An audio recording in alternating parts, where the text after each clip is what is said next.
Hello, so we're gonna wait on Stacey again to see if she hops back on. Signal was bad, so I'm hoping she gets back on.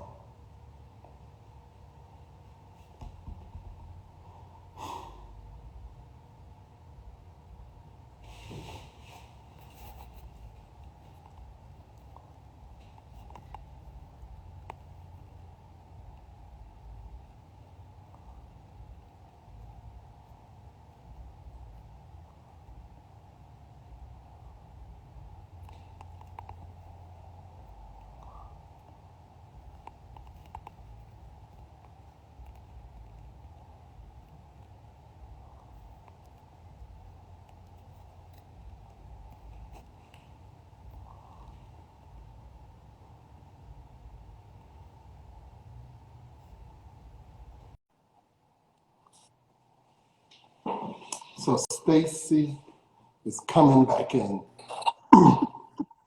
Sorry. Hello. It's much I better. I don't know what sorry, that sucks. I don't have Wi-Fi problems, but now I do. Yeah, you do. Now, we were at toilet. I saved it. So I stopped it and saved it so we can continue it. Oh, cool. So we were At toilet seats. toilet seats. How many toilet seats did you do? I think I did 5 or so, but once you're like the toilet seat girl, it's tough, you know? Yeah. So I could have done a lot, really. People were in line. So, okay, so would these be toilet seats people would use, or they become like a collector's thing? They'd use them. Yeah, like the top of the toilet seat, but not what you sit on, right? So it's just decorative. But The it toilet just seat goes, cover. yeah, cover. Girl, you said seat. Well, they're all together when you take them off. That's true. That's true. Mm. Okay, so after toilet seats in college and high school, then what? Yeah, so that then I loved my art teacher in high school and we're still friends and I had such good teachers and he just encouraged me to get my BFA, Bachelor of Fine Arts. And I was the art girl, so I was going to go to college in art. And so I just toured a couple of campuses and literally looked for like the best tools in the shop. And because I was looking in the art department. And there was Ball State University, which is just an hour north of Indianapolis where grew up. They just put in a brand new department, like all new equipment. They moved and anyway, so I was pretty sold on that. Wait a second. And Ball State is the founder of the jars, right? yeah, good job. I'm an Yes. antiquer. Oh, that's cool. Yeah, the Ball brothers. Yep. So, Um, so the antique jars with the metal flip over, with the metal yep. flip over and glass tops Yeah. was ball. They made some money at that, apparently. Yeah, I bet they did. Yeah, so I got a BFA and I just was taking like foundations, like you have to take your normal art classes, not knowing what I'd major in. And well, I hated the wood shop. That was number one. And not so good at painting. And then I took a metals class and I just loved it. Like, I don't know if I'm a little pyro inside or what, but it was like torches. It felt very badassery. Um, and my professor was so cool, and she was just really helpful. And I just camped out in the metals shop like all of my junior and senior year. Okay, so your metal shop professor Mm-hmm. was a lady. Was what? A lady. Yes, Patricia Nelson. Now, did you find that having a lady as your metal shop teacher gave you more confidence and less questions about you going into the industry? Because she's a woman? Yes. And you're a You woman. know, you just like don't know what you don't know, but I didn't think anything about it, her being a woman. In retrospect, I do. But yeah, I mean, maybe that's to her credit. You know, she gave me lots of confidence, and I have a lot of confidence, and so it wasn't hard to do. But I didn't know that it was like a man's world. I mean, and it kind of, I don't know if it is really, like metalsmiths and jewelers, it's a lot of ladies out there too. Um, Maybe, I don't know. So I didn't know. She was awesome and I loved making stuff. So I was inspired. Okay. Yeah, but I So went to grad school like quickly after, right after college. Um, so where? yeah, I went to University of Wisconsin in Madison, Wisconsin. Okay. And she was a big player in like me, pushing me to go to grad school. And I applied to different things, and her best friend is Lisa Gralnick, who's the head of metals at University of Wisconsin. And so I feel like I was like set up on as their love child, You which, see, now, and you don't think having those two ladies in your life made a huge difference? oh yeah, yeah, yeah. But I just didn't know it was making a difference. I was just like in my Okay. bubble. Yeah, Right. now it's amazing. They inspired me to like be able to do what I'm doing. But I had no idea at the time, you know. Um, I'm yeah. So I went to grad school and got an MFA in metalsmithing. And I also just wanted to keep making things. Like most of my senior thesis show from college like kind of had fallen apart within like the summer. Like it wasn't made that well. And so as I like shipped it for a show, I'd get a call and be like, "Ooh, that piece kind of broke." And I'd be like, "Oh, you asshole." But then I get it back, I'd be like, "Oh yeah, that wasn't made that well." So grad school was great just to like continue learning how to make things. And then it's hugely pivotal for what I'm doing. That was my first like coin work in grad school. So I was kind of trying to delve into like what someone's time is worth, the value of your labor, my whole history of, workers and like what they did in my family. Like my grandpa was a printing press operator and a farmer before that. So it was like conceptual, research for my artwork. And then it came to coins, and I'm still in coins. Okay, so let's talk about coin. You work in coins, and these are old coins. Mostly. How did you? Because that in and of itself is a whole nother thing. There's coin Yeah. collectors. It's so. How did you learn or know what coins to use? Um, just through cutting them and heating them and messing with them. Um, yeah, I'm such a literal person that when I was developing concept in grad school, like part of my thought was to try to put labor into a penny to make it more valuable. That was just a baseline thought. And so what better way to do that than like actually to cut it or put labor into it physically. Um, and so that theme is like just carried on throughout my work now. But technically the physicality of coins, like I didn't start by just like Googling it and looking up. I just like went through my change drawer and started cutting it and then seeing like what it was made out of and realizing, oh shit, like when I solder these pennies, they just like melt.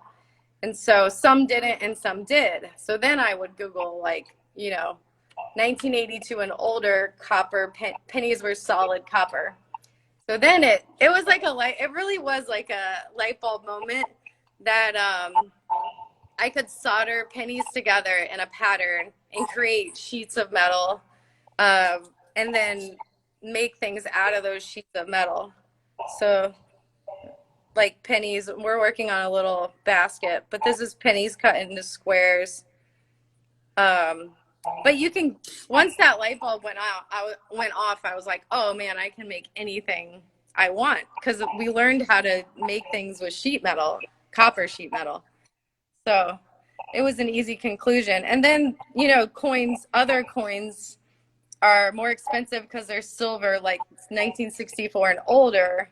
Quarters, dimes, everything was silver, was like coin silver, which is a lower grade of it's not sterling, it's like 82% silver, I think, something like that. But I was really cheap for a while and I had no money, and so I wouldn't work with silver coins because I just couldn't afford them. That's what But I mean just about through intellectual, time, right? That's a whole nother thing. yeah. So I just keep had to reinvesting in myself and buying rolls of silver coins, and you can charge more if things are silver. So I started to realize that too. And a couple of bigger commissions, like people have their own silver coins. So it's kind of cool that they would give me their collection to make something out of. And the tools that I've been working on since grad school are so easy to see. Like if I made a tape measure out of pennies, I can make it in silver, so it was an easy commission for someone to like sign off on, I think. It wasn't that abstract of a thought. So yeah, the heirloom coins have been such a cool aspect to the work. And then the older coins too have mostly the Lady Liberty on them. So that's like another whole avenue that I didn't even know existed when I started working with coins, that I've been like way more interested in more recently. Yeah, because I think the older stuff is a lot cooler. A lot of younger people don't even know it exists, and you can Yeah. get more money from it. Yeah. It's Yeah. the And same then, amount of work. yeah. And then the Lady Liberty, like being rendered in different artist styles, I think is a really cool thought that the coins were more artistic and rendered in different ways. So it's, she's a phantom person. So it's like she could look like however anybody wants her to look. So that to me is cool too, about the older Lady Liberty versions. But yeah, coins just endlessly like thought provoking, and also for customers and clients that are inspired by them in other ways that I'm, not initially. So a lot of times they have cool ideas that I'm like, oh yeah, like all birds on a coin, or I don't know what. So, what's the oldest coin and the most valuable coin you've come across accidentally or intentionally? Yeah, I go through so many coins that there's not many accidents anymore. Um, like I still haven't even found a regular silver coin in circulation. So people say they have. I'm like, nope, have to pay for every one of those. But I think I have messed with like some gold coins that have been expensive. Let's see, like 1820s maybe, something like that. I'm not I'm not sure. And then I have messed with some old coins that are people's, that I'll make like earrings out of grandma's coins or something because they're just sitting in a box. But yeah, the part of me that has no fear is helpful in those situations. I'm like, who cares? It's fine. Right. So,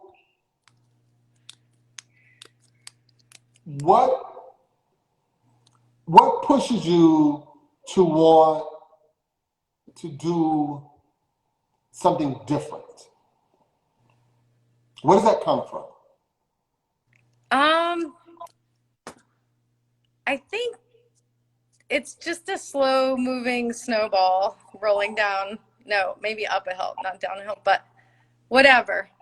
Um, it just takes time, like confidence in yourself to believe you can do something different and then start creating the different things.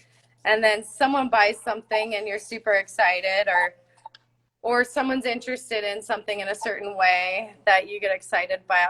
It's not always about sales for me necessarily, but I do like money. Um, but yeah, I think it's people just think it's like, oh, you had the belief and it just happened. It's like, no, I sold things out of my graduate school show, and not a lot of people did because they were coin-based things, and it hit home for certain people. And then like you make another thing in that series, and then you make another 5 things, and then And then you just keep working hard. Like I was a jeweler, a bench jeweler at a jewelry store, making wedding bands and engagement rings for many years in Philadelphia. And at some point, I just like jumped off a cliff and thought, I'll see if I could do it by myself and make my own art. And then, you know, there were tight times, but I always felt reassured I could probably get that job back, or there's somebody who will hire me, hopefully. But yeah, so far so good. You know, I still keep those contacts tight in case I need to go back. No turning back. Hey, Those, who knows? But those contacts are only for you to have lunch and say hi. That's it. yeah, and I do, and it's fun. But yeah, it's just, you know, and my husband's been a huge like teammate that he believes more than I do, and he has like a big aerial view, much more than me. Like I'm like tunnel vision in the studio of getting projects done, and he's more like, how can we do like online marketing? I'm like, ugh, horrible. So, You need that partner. yeah, he's great. Yeah, he's been a huge teammate. Okay, so after college, grad school, you went straight to a jewelry shop. A little in between. I was a bartender in Chicago. Shout out to the Montrose Saloon. Of course. In Logan Square. That was fun. And then I had like a little residency at the Lil Street Art Center in Chicago in metals. So that was like kept my feet in a studio at least that I didn't have to pay for. And then I got a job at University of Wisconsin in Milwaukee. And so I took a teaching job in metals, and it was a lot. It was very competitive to get the job, and I was like a new grad student or out of grad school. And so I felt honored to like get it, but then I got it and it was so much work that I was like, oh my God, this is fucking insane. And I liked it, like I loved my students, but I could just feel maybe it wasn't my biggest passion in life. And my boyfriend, now husband, was just getting done with grad school at University of Wisconsin. And he was like, I'm going to the East Coast. I'm not staying in the Midwest. And so I was like, what about me? Hello. But then I realized like it was an opportunity to just like get in the car and go somewhere else and like ditch this job. So my mom was crying on the phone for, you know, hours. But we did it and we moved to Philly and we've been here 10 years and it's been awesome. So we were just able, yeah. Then I worked at the jewelry store. How's your mom? She's survived. We got married and then she could be okay with it, I guess. I don't know. She talks to Joe more than I do. It's like one of those, like, come on. Ridiculous.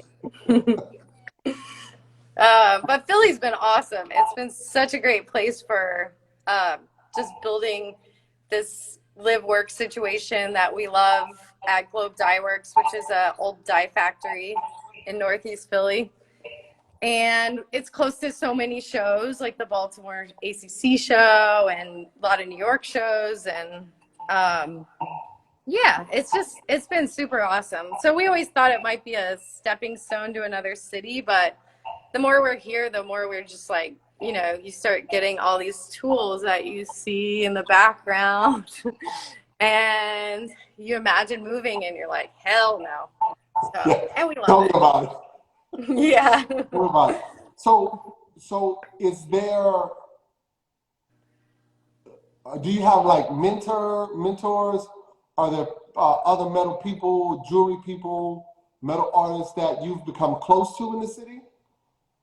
In the city, yeah, there's a great group of metalsmiths, jewelers that are like more associated with SNAG, the Society of North American Goldsmiths. And that community, like Mallory Weston, Sarah Rachel Brown, like, yeah, and Maria Ify. I have a lot of really good friends in the community. And I try to just like keep one toe in and one toe out, you know, because I don't know. It's just sometimes it feels like a small little bubble. But yeah, I have amazing friends that are so cool to be around in Philly.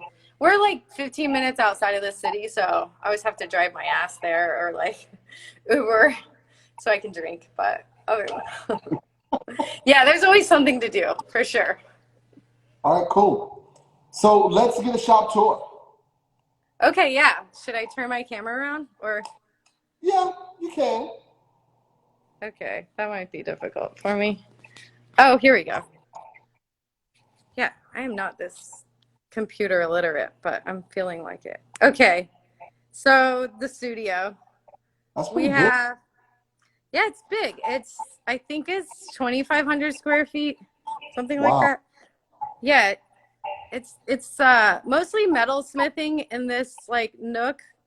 There's some shears. There's my nice sheet shear, some punches.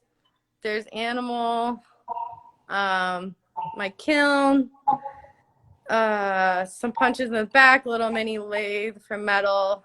Can we go to My that back wall? yeah. Right there. Let's get a close up. Oh yeah, the lathe. That's exciting. There's also a puck welder. This is the lathe. A lot of Wow. shit everywhere. There's the puck welder is super cool. For like my pearl stuff, I can put little melted wire on the end of pearls so you can heat something really close to something that can't be heated. This is a punch, a big punch. And then this is a baby punch.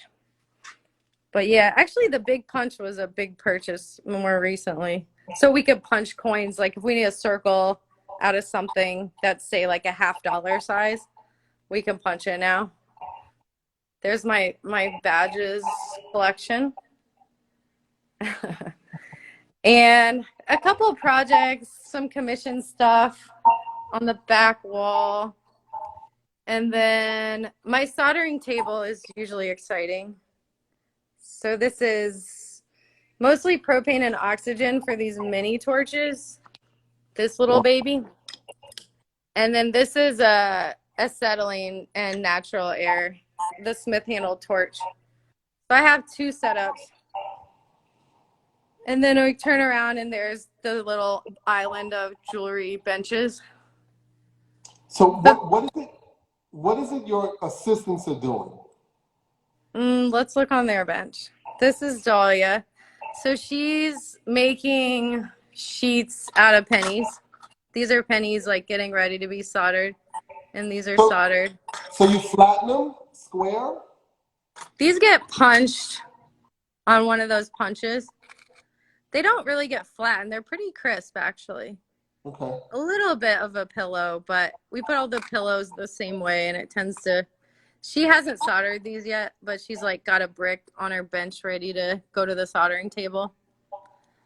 So Okay. we're working on a hatchet, her and I, for that. That's what she's working on. And then Liz is over here, and she's been working on buffing out all these bird coins. So she put all the posts on the backings. And I work with another person to do a lot of cutting for me too with a jeweler's saw. So a lot of that's not done here. But I'll Okay. show you this like bigger piece is what she's working on. All these missing birds. Let's put some light on it. There we go. So they have posts and then they're in this circle and the frame's right next to it. Oh, that should be done tomorrow. Come Very on, nice. Liz. So If you're how do you here. get your assistants? Yeah, assistants. We've kind of generally had one person here and there, but more recently we've been super busy. And so once you have someone you like, you ask like, um, who are you friends with? And then kind of like that. But so as we go through the studio, they're actually fiber artists that are from University of the Arts, Liz and Dahlia.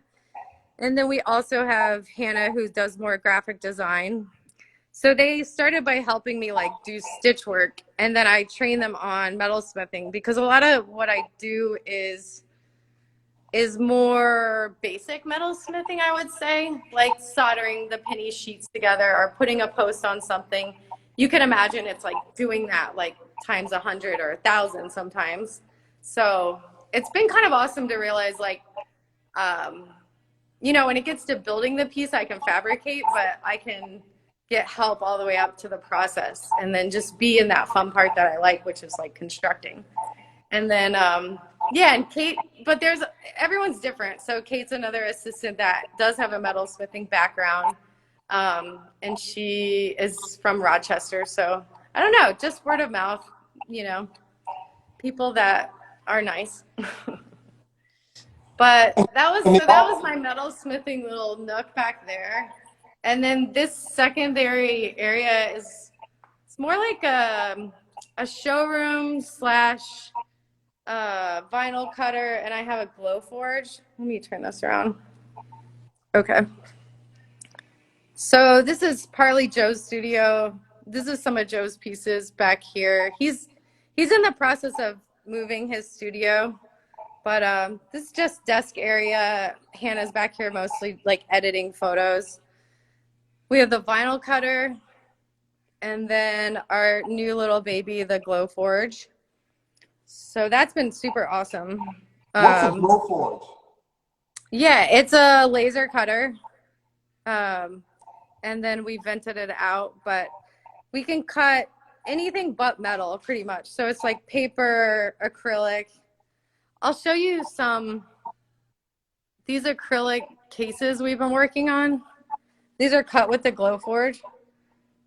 So this is a bill that I made, and then the case is like 3 layers of acrylic that's sandwiched together. But the middle is cut out. And that's just one thing we've done on it. Sometimes we just buy tools not knowing exactly, you know, exactly how we're going to use them. And sometimes we have to like get rid of the tools because we don't use them. But the glow forge has already become amazing. We love it. And it also prints paper. So like for the hatchet pattern, which I can show you, it printed the paper pattern that was made in a 3D modeling program. Oh. Yeah, so I worked with another person to help me take this hatchet and get it into a flat paper pattern. This looks like shit, but it'll be beautiful in pennies. So it's gonna be pennies. Yeah, that one's gonna be pennies. Yeah, and there's like bits of a chainsaw back here that is a passion project. This is all pennies. Indian head pennies, but you can see kind of the messiness before I go back and clean it up. So the back side is the inside, but this heap of paper is a chainsaw pattern. Wow. Yeah. So there's always like 100 things going on. Here's the chainsaw that we were taking it off of. Oh God. This is I should know that. McCullough? Yep. McCulloch. Hello. It just looked the coolest. That's all I can It's pretty say. cool. It's a muscle chainsaw. Yeah. It looked badassery. It is. But yeah, so we actually have, it's complicated, but we have a small wood shop downstairs, just like a really baby wood shop, like maybe 500 square feet.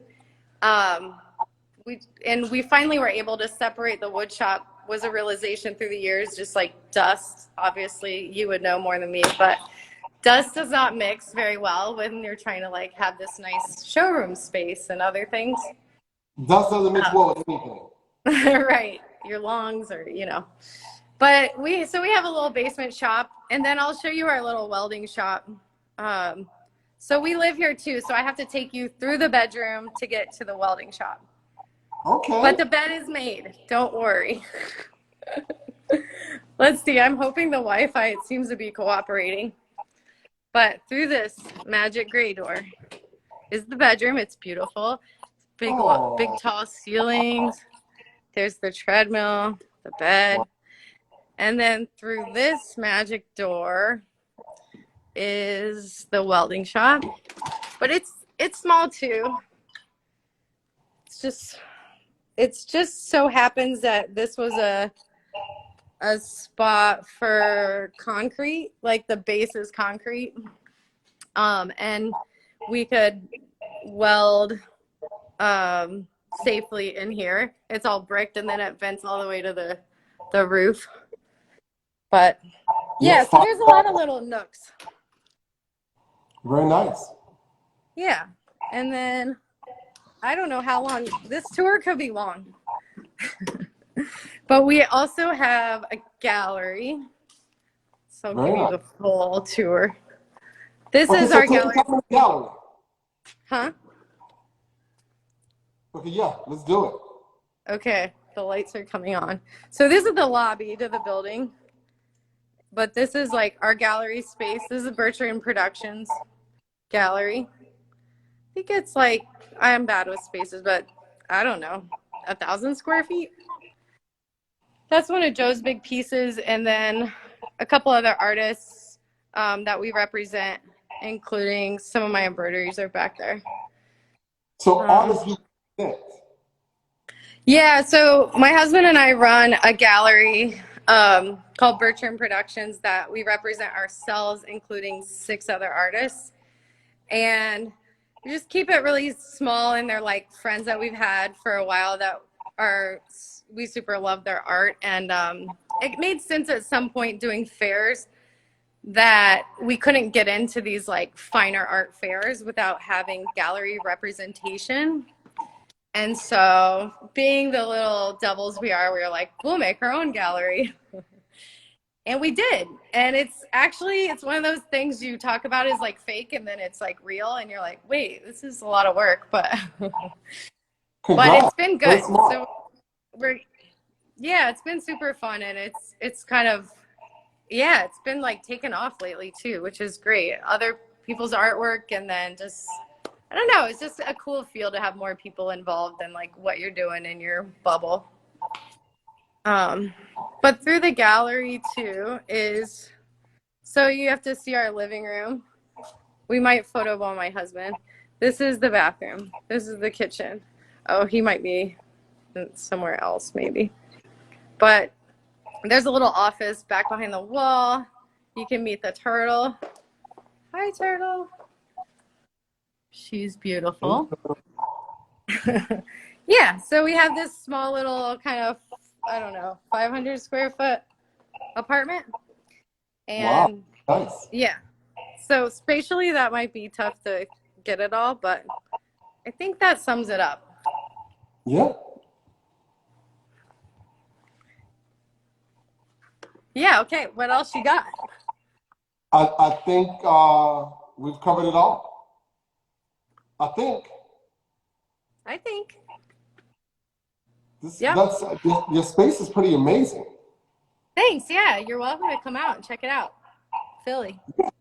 I'm not that far away. No. Yeah, for sure. We get a lot of tour requests. I should start charging for these tours. It's just very time consuming. No, it's always fun. It's like a suggestion box where you where they suggest a donation. Oh, I like that. Yeah, it's subtle, but it's there saying like, tip me now. Yeah, that sounds awesome. It's been fun. Sorry for the bad connection. No, thank you very much. I really appreciate your time and you sharing your life with us. Thanks. Thanks Amazing for reaching work. out. Thank and you so much. Wish you the best. Okay, you too. Thank you. Bye. Yep, yes, Phil. She's living the dream. All right, thank you.